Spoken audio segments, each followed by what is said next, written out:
Yes, ladies and gents, and you know who needs to love you the most? Is you. What you put in your body matters, and if that's important to you, then this show is for you. Here we go. Let's get this one started. Shut up and sit down. Look, a business can give you everything you want in life. Prestige, wealth, freedom. It can also take everything away from you.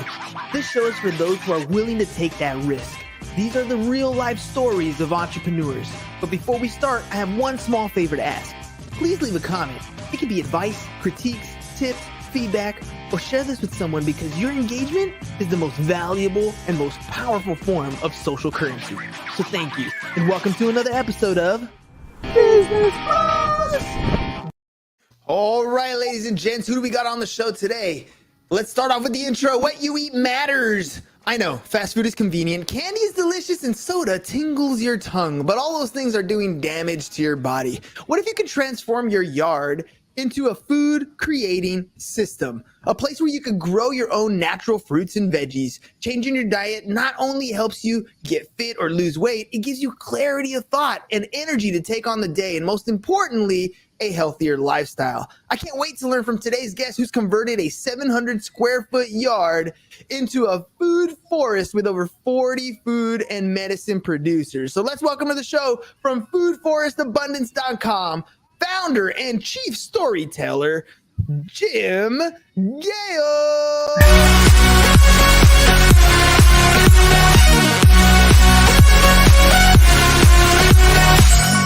All right, Jim, welcome to the program, man. That is one heck of an intro, brother. So what I'm going to frame for this show today, for your audience today, is the solution to all of the world's biggest problems. And I know some of you are going, what is he talking about? We have the solution. No, there's one thing stronger than all of the armies of the world, said Victor Hugo, and that is an idea whose time has come. When we simply transform our yards, or half of our yards, you know, there's 44 million acres of lawn in the United States alone. When half of that becomes edible, regenerative landscapes, and I'm talking about landscapes that are less maintenance or can be less maintenance than the American lawn, where you've got food growing everywhere. This will reverse mass extinction. It'll reverse deforestation, heart disease, cancer, diabetes. It will end hunger and it will end tyranny. This one simple shift. Jim, there's a lot to unpack in what you're doing because everything from, I don't have green thumbs, man. Like, how am I supposed to grow my food? Anytime I get flowers for the wife, they just die, man. How am I supposed to grow fruit? Dude, this is so amazing because that's the brainwashing. So back 50 years ago, Henry Kissinger said, if you want to control people, control food. This isn't just the ramblings of some random guy. This is the guy who has met with every US president, right? So that's the problem. The problem is our food systems are poisoned and centralized. When we take the poisons out and we use edible landscapes instead of simply ornamental landscapes, it's literally as much maintenance as your current landscape. It will provide food though, and that's the biggest difference we could ever imagine. I love how you have freedom written across the bottom, right? So food forest abundance equals freedom, because at the end of the day, look, right now we're going through a major inflationary period. So everything, starting with the gas that you put in your tank to the food that you buy in the store, is going up in cost. Like, it's just so expensive for a lot of people to go out and buy food. It's cheap to buy the fast food, but it's more expensive to buy the things that are actually nutritious. How much in my little backyard, how much food can I actually grow? How much of it can I eat? It's like, will it sustain me a whole year? Like, I don't understand. I have, maybe not as big a backyard or not as big a space. How much of a difference will it make in my budget or in my life? So much stuff to unpack there. There are people who on a quarter acre produce all of the food that their family needs to survive, actually to thrive. Right? And that is by using perennial edible landscapes. Now, a lot of people think about gardening and farming as hard work. Now, gardening done right is an actual time creator because it brings you joy and the value of what you're creating. Not only will it be valuable in financial terms, but it will improve the quality of your life massively. Now, annuals take a little bit of effort, right? 15 minutes every other day for a standard sized garden, and you could get more into that. Some people just go out in their garden because they want to be there, and they'll putz around like for an hour or two a day.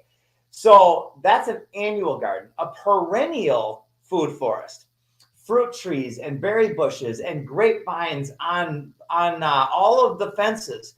Perennials actually keep coming back year after year after year. So how much maintenance is a fruit tree? Well, it's the same maintenance as a birch tree or an oak tree, it's no maintenance. It'll just keep providing food for generations. I love tangerines. They're one of the greatest things. When COVID first hit, we had a tangerine tree in our backyard.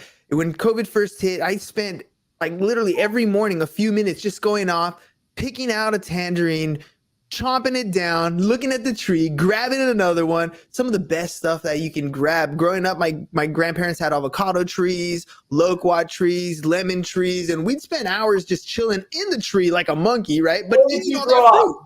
In LA, man, in LA. It wasn't even like I grew up in the country or nothing. It was just LA, our backyards. That is fantastic. And do you know that the government, especially in California, has subsidized the removal of a lot of those trees, which is insane. So right here, I just got done eating avocados. I no longer throw away my seeds. If you go to the store and buy avocados, keep your seeds, throw them in a compost pile, and pretty soon you're going to have avocado trees. Let me ask you about that. Let's talk about some of this stuff, because I know, and I've seen this around, some of the fruit that you get in the store, the seeds don't bear. They don't grow. Like, they're genetically enhanced so that they provide the fruit the one time, and then you can reproduce it going forward. Is that like a form of control? Is that real, or is that something that I just, hear on a TikTok and it's supposedly real because it's on the internet? So you said genetically enhanced because that's the words we're programmed to say. They're genetically destroyed. These plants, these GMOs that do not have the ability to produce seeds for next year's crop are a tool of enslavement to the max. And so it's just not natural. It's never done that way in nature. I go out, I went and just got a guava today, a couple guavas off the guava tree. I've got, by the way, 200 different species of edible and medicinal plant already growing on my property. That 40 was like a year ago. It's just exploding with life.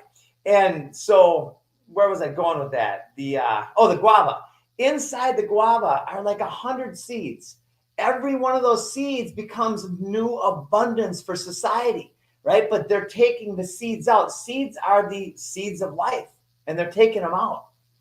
Why? Okay, other than control, when you're at home and when you say, we have hundreds of different things growing, medical plants that are growing in my backyard, in my mind, I envision this acreage of land that you have. How big is your backyard? Well, so the 700 footer was simply a place where we wanted to get started. So we picked this place in the cattle pasture. We put cardboard down. We put good soil on it. We started putting all the plants in the ground. Then we mulched it, which is really important. That was 700 feet in a circle, right? So smaller than the footprint of by far most houses, much smaller. And it had 40 or 45 different types of food growing there. So much so that we did zero maintenance for 2 years, except for one thing. We had to cut a trail around the middle of the inside of it because it was just coming with food everywhere. But that's a beautiful thing, right? When you go outside. I remember growing up, my dad definitely loves to plant his gardens, right? And we moved a lot as kids. We were broke Mexicans growing up. So every once in a while we were moving from place to place. But no matter what place we moved into, we went into the backyard, we dug it all up, we made some rows, and there goes my dad planting his watermelon, his squash, his corn, all that stuff. Man, I learned my way around the backyard, right? But for a lot of people, this isn't something that they want to go out and start. Is there a way for them to, digging those trenches and flipping the dirt, doing all that sounds like a lot of work. Is there a way for somebody to start with a lot less work up front? So that's exactly what I'm sharing. What you're talking about is annual gardening. What I'm sharing is when we design a food forest, it's designed with perennials and annuals. The perennials take almost zero maintenance. So literally you plant them correctly. You make sure that they get water in times of drought, especially at the beginning, because that's when they're the most fragile. And then you just let them go and they just keep growing and growing and growing, creating more and more abundance every year with very, very little effort. Where I live now, so in the last house I lived at, we had these little wooden boxes that we made. We put dirt in there. We grew some like bell peppers and chilies and stuff like that, right? It was awesome. Now I moved over to a new place and I'm on I got a great view. I'm on the top of the hill. It's canyon and everything. We started to grow some stuff. And those damn chipmunks, dude, those little squirrels and stuff, everything came and ate it, which we kind of got discouraged and we're like, forget this. We're not going to do this. What do you do if you have animals that are coming into your place and starting to eat up your stuff before you can even flourish? They're getting fed, but you're not. So that's why diversity is so important. So like I said, I've got a food forest going on 52 acres. We're doing the whole thing in food forest. And we've got deer and every kind of animal. There's bear, there's cats, like everything you can imagine, pigs. And we've got 200 different types of food growing.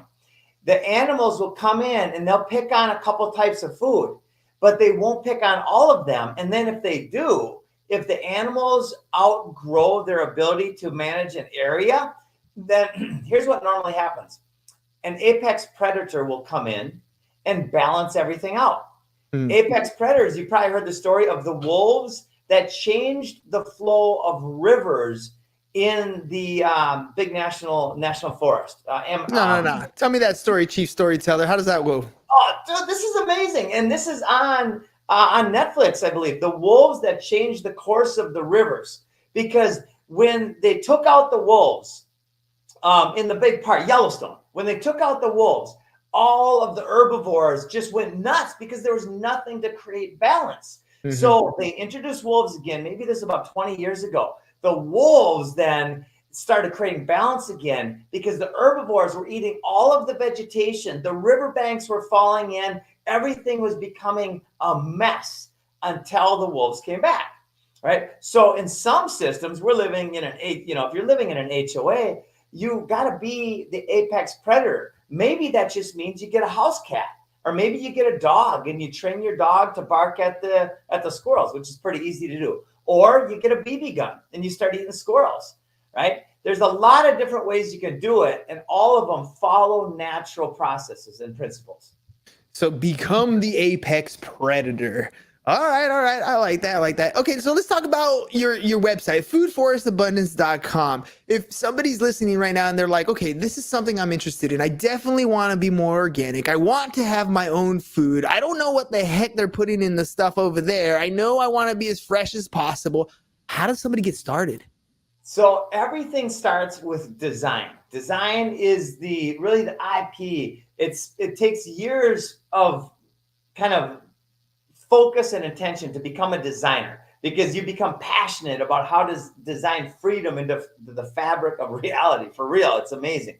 So anyway, we have 43 designers on our team that when somebody says, I want a food forest, we hook them up with one of the designers. The design meets with them and does a custom kind of analysis of all of their goals. And then the designer shares what's possible. And that's when people's minds explode. Like, I've got a buddy in northern Minnesota who lives on a few acres, and he's designed this food forest starting about 6-7 years ago. He now has so much food growing. He's got 300 different types of edible plants in his food forest in northern Minnesota. So if anybody thinks they can't do it, that's where the design process opens the mind. And for those of you listening, there's a lot of snow in northern Minnesota. So I'm in San Diego. We got the opposite problem. We don't have a lot of water. We got desert and hilly terrains. So is that something that okay? So In different areas, different plants tend to grow, right? So is it also geographical in the type of plants that you can have in your forest? So it is definitely geographical. It's based on the hardiness zones. If anybody wants to check them out, you can go and so put in agricultural hardiness zones, and you'll get a map. And then there's microclimates. So you might be in the same mile stretch, but one property might be at 2,000 feet on the north side. The other one might be at 1,000 feet on the south side. And now you're going to have a completely different climate. So all of those things are figured into the permaculture design process. So what does it cost to get somebody out here to take a look at my yard, to kind of go through the design and get it actually going so that I have fruit growing? So what's the cost involved, and how long until I got food, man? Yes. So a custom food forest blueprint, which is like a blueprint for a house, except for it's all about exactly what plant goes where, the layer of soils, and all the different facets of a food forest. And it costs $997 for the design, the custom design. And then it's a 43-page document with all the details. So at that point, if you want to DIY it, you can absolutely do that. It gives you all the layers. And then if you don't want to do that, you can hire one of the food forest cooperatives or a local gardener, and they can install the whole thing. Now, I was watching this show the other day on, I forgot what streaming network, but there's a scene where the girl climbs out her window and she uses this garden that she has like on her shelf, right? And has different plants that are growing out of her window. She waters one, it waters all the plants all the way down the chute. And in my mind, when you're designing your garden, we're really accounting for space. Do I have space like that where things are growing in layers, or is it all on the ground? So when you say layers, what I think you're kind of talking about is like a hydroponics system. It looked like it, yeah. Vertical gardens, they're awesome. A lot of people have those. I've had them. I like them. What I like the best is in the ground. It's in the soil, or at least it starts in the soil.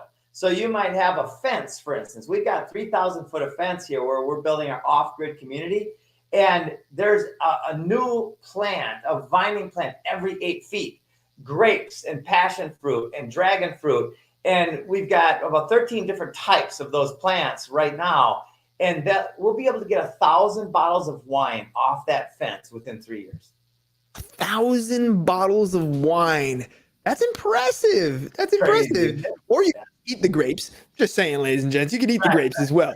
All right, well, let's talk about the types of plants, right? So when we're talking about food that's edible, food that is for medicine, plants that are for medicine, what types of plants are we talking about? That, like, how do you split it proportionally between food that or plants that you can eat and food that you use for medicine in your gardens? So that's a great question. A lot of people have not realized what Hippocrates said: let thy food be thy medicine, let thy medicine be thy food. So this idea of medicine is kind of a new phenomenon, and it's for profit and control of society, dis-ease and disease. So when you simply eat good foods that are grown organically without poisons, and you eat them consciously, then you never need medicine. Like, that literally is your medicine. I went out today and I picked a salad. I put it on video, and I have sweet potato leaves, moringa leaves, longevity spinach, Okinawa spinach, cranberry hibiscus, and perennial peanut flowers on top. It's yellow and red and purple and green. It's just epic salad. And it's delicious. Healthier than the salad you get at the store. And it was free. It was based on my perennial food forest. Well, let's talk about the cost for maintenance, right? Like, you kind of mentioned at the beginning, there's like 15 minutes of time every other day. Let's talk about the actual commitment. What am I looking at as far as the work that I have to put in if it's a DIY, and the cost that's associated with it on a regular basis? I love it. So the 15 minutes that I was referring to refers to the annual garden bed every other day. On a perennial garden bed, you won't ever have to work in it. You'll simply want to go stand there because it raises the vibration, the value of the land and everything around it. It brings in the birds and the butterflies and the bees and the vibration and the sounds and the smells and the tastes. So you'll literally just want to stand there and observe. And then if you notice something happening, like maybe you'll notice a leaf curling or yellowing or drying or something bending or something, you'll actually go, wait a minute, that doesn't look right. And then you take a picture of it, you put it on one of our sites or one of many sites and say, what's happening here? And you'll get a bunch of answers and solutions. And it becomes just a most incredible process. The plants are the best teachers, actually. My mom runs a food bank up in LA, and she feeds 400 families a week. And produce is one of those things that is definitely a must-have. And sometimes the food bank places have great produce that they're able to bring in. Sometimes there's not as much. But the church that they do it from has a lot of green grass, and it's just doing nothing. Have you reached out to organizations like that, schools, churches, places that have these large lawns that they can utilize for themselves and their communities? I'm reaching out to everybody. If the church put a fraction of its energy, its value, its net worth into creating the Garden of Eden everywhere, it would be done overnight. I reached out to the military. Their intended ethic is to secure the country that they're with, right? Our military is supposed to secure the USA. The best way to secure the USA is to put exchange the bullets for seeds and the shovels for guns and start planting food everywhere, right? That would be the number one way. I reached out to Warren Buffett, who's supposedly giving his money to Billy Gates, right? And we know what Billy Gates does with that money. So I said, Warren Buffett, you're going to give away $97 billion. You know what you could do with that? You could put 97,000 $1 million permaculture education centers around the world. That would change. That would leave the legacy to the max. That would literally be creating freedom for our whole world if he used that resource wisely. It's funny that you talk about freedom because there's so many feelings of freedom that are being hindered today. Like I teach a class called Financial Algebra, and we talk about financial freedom, giving yourself the time to choose what you want to do. Literally, I put solar in my house. I want to be off the grid, right? I don't want to have to deal with somebody turning off my power at any given time. And now you're talking about the freedom of food, like not having to worry where your next meal comes from. I mean, these are all that, hierarchy of needs. I mean, we're taking care of those basic necessities at this point, so we don't have to think about the other stuff. How much of your life now feels like a weight has been lifted as you not only have your own sustainable gardens, but you've helped so many people have their own? I can clearly see the path to freedom for humanity. We launched 15 months ago with 3 people. Now we're in about 15 countries, almost every US state. We are inspiring and empowering people to grow food. And I've never been more excited, more inspired in my life. We have it. We have Freedom Farm Academies coming out very soon, which are basically permaculture nurseries and demonstration sites all over the world. We are inspiring wealthy people to take their money out of the banks, which are very corrupt, and put their money, their fiat, into food that creates a radical abundance and return on investment on every level. And we've got TV shows. The producer of The Crocodile Hunter called me up, and we've done our first TV show, and we've got a series coming out, and another one called The Solution. It's literally going global in a minute. Who is ideal for this? I mean, obviously you'd want everybody to grow their own food, but there's a certain type of personality that's going to take this on and kind of give it that first try, right? Those early adopters. So who's your ideal client? Who are you targeting right now? Anybody who's awake, anybody who's passionate about life, anybody who's smart enough to see the insanity of using poisons on our land. It's absolutely ridiculously toxic to our world, right? Because the poisons don't just kill what they're supposed to kill. They kill the whole microbiome. A microbiome where you take a handful of soil and there's like more life in that soil than there are people on this planet. There's thousands of seeds in that soil, and that poison is killing all of it. If you look on one of those signs, it says toxic, don't let your kids or your dogs hang out here. That's poisonous. So anybody who's smart enough to see and wants to be part of an exciting, wonderful solution that benefits everybody, that's who we want to talk with. Kids are always attracted to gardens and trees. They love those things, right? If a family is like, you know what, I don't know if I can do the whole garden, but I want to pick a couple trees to have in my yard. What are some of those recommendations that you have that they should? These are the go-to. These are the easiest to plant, to grow, that will bear fruit in a good amount of time. Yes, mulberries. Now, most people don't even know about mulberries because they don't store well. So like you can pick a raspberry or a cherry or these, you can put it in a place, in a plastic container, and you could ship it for a few days and you still got a week to eat it. Mulberries go bad usually in 3 or 4 days. So, and mulberries can go in zones all the way up from Minnesota to Costa Rica. So that's a really good one. From there, I love the raspberries and the blueberries and the blackberries and the apples and bananas and peaches and pears and plums and avocados.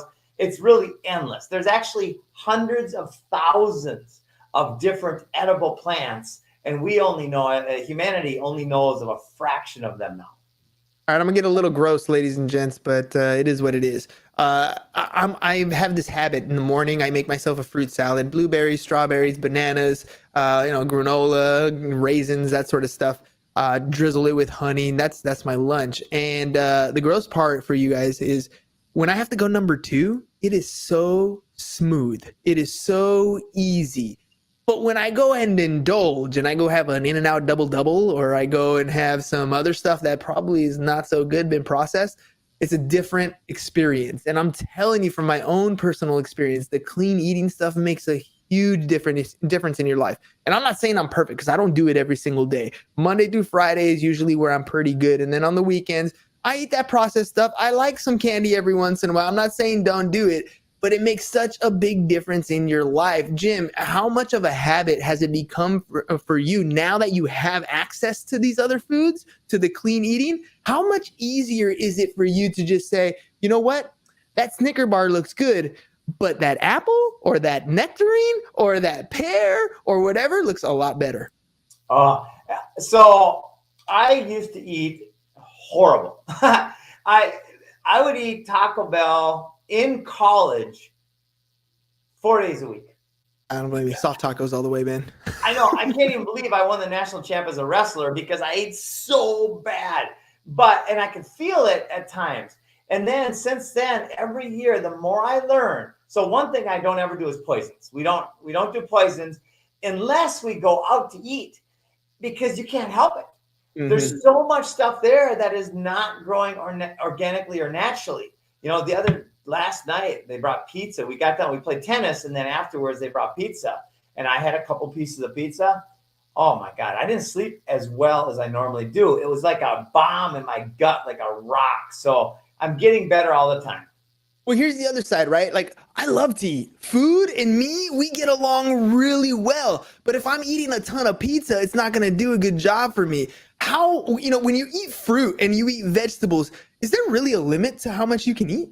Yes, and here's the magic, and I've done these studies. So if you take a Dorito and some piece of fruit, you can have 1 or 2 of those fruits, and your body says, I'm good.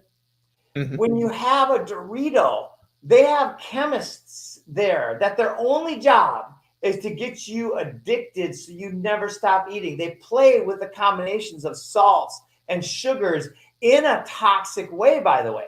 And all of these plants are grown with poisons. So they'll play with it so you literally become addicted. When you eat something natural, you know when to stop. You feel when to stop. When you eat something that's poisonous, you're not supposed to feel when to stop. Isn't that wicked? Oh, it's totally trippy. And they don't even hide it from you. I think it was Pringles that said, bet you can't have just one. Like, they're not even hiding it from you. They're telling you that they're going to put it in front of you. You're going to eat one, and then you're going to eat the whole bag, man. You're just going to down the whole thing. 900, 1,000 calories in the bag of chips. Whew, empty calories, dude. Not good for you whatsoever. Jim, it's been one heck of an episode, man. You've made me hungry in a good way. Before we head out, one more time, let people know how they can get a hold of you, how they can get more information on you, and any final thoughts. All right. So, folks, let's be part of the solution. This is the most amazing time in the history of our world to be alive and to be able to be conscious and direct the future in a way that benefits everybody. Voluntarism is the key to a happy and free society. So if you'd like to be part of this in any way, then get a hold of us at foodforestabundance.com, and we'd love to chat with you.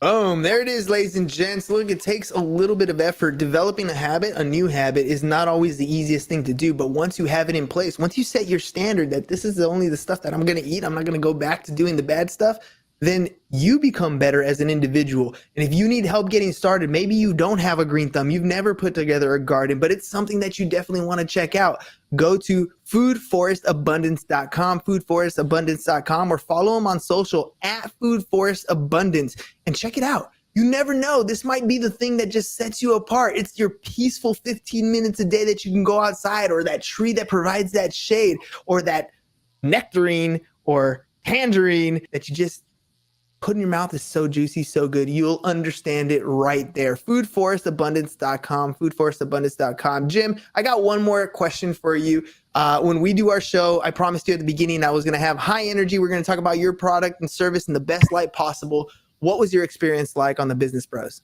Dude, it was freaking amazing. Like, your energy. I love the interactions and the energy. I'm all about energy, right? Tesla said, if you want to find the secrets to the universe, feel in terms of energy, frequency, and vibration. And you gave me a really good feeling.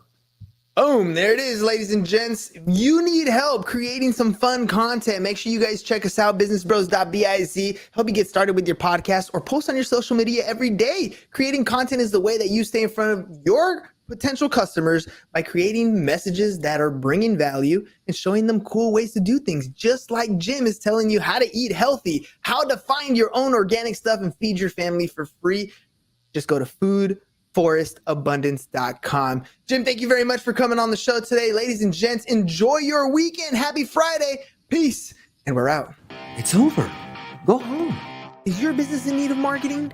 Try starting a podcast. But not just any podcast. Podcast like a pro. We can show you how to take your business from being invisible to becoming a brand people trust. Go to www.business